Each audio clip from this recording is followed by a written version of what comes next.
Mantan Menteri Pertanian Andi Amran Sulaiman kembali menjabat usai dilantik Presiden Joko Widodo. Ketahanan sistem pangan dan pertanian dalam menghadapi El Nino jadi tantangan terbesar Amran, menurut pengamat pertanian. Usai pelantikan yang digelar di Istana Negara pada Rabu 25 Oktober, Amran mengatakan hal pertama yang akan dilakukan setelah kembali menjabat sebagai Menteri Pertanian adalah melakukan konsolidasi dengan tim di kementerian untuk memberi solusi pada masalah-masalah di sektor pertanian.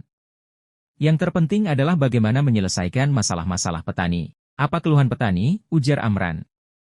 Bila mana petani berteriak, tidak ada pupuk, itu tanda-tanda produksi akan turun. Ini kita selesaikan dulu, tapi sebelumnya kami akan konsolidasi, ujarnya kemudian. Pengamat pertanian mengatakan ketahanan sistem pangan dan pertanian dalam menghadapi El Nino jadi tantangan terbesar Amran.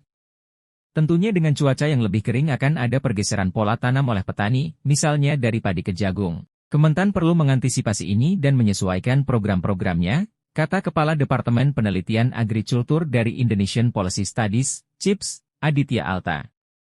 Amran dilantik sebagai Menteri Pertanian definitif menggantikan Syahrul Yassin Limpo yang sebelumnya mengundurkan diri sebagai Menteri Pertanian setelah menjadi tersangka kasus dugaan korupsi di Kementerian Pertanian. Presiden Jokowi Widodo kemudian menunjuk Arief Prasetyo Adi, Kepala Badan Pangan Nasional, sebagai pelaksana tugas Menteri Pertanian. Sebelumnya, Amran Sulaiman menjabat sebagai Menteri Pertanian pada 2014 hingga 2019, periode pertama pemerintahan Jokowi ketika berpasangan dengan Wakil Presiden Yusuf Kala. Ketika menjabat sebagai Menteri Pertanian, Amran Sulaiman adalah salah satu anggota Kabinet Kerja Joko Widodo Yusuf Kala yang kerap digoyang menjelang reshuffle jilid kedua pada 2016.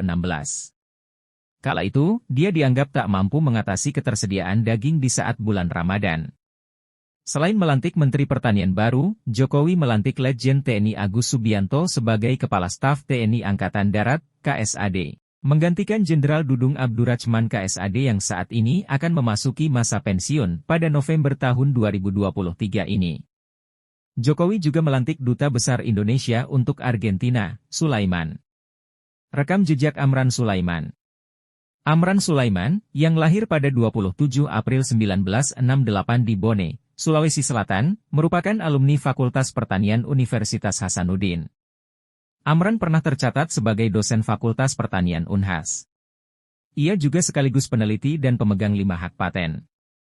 Amran juga memiliki pengalaman sebagai birokrat selama 15 tahun di PTPN 14 sebelum akhirnya memilih mengundurkan diri. Pada 2007, ia juga menerima penghargaan Satya Lencana Pembangunan dari Presiden Susilo Bambang Yudhoyono.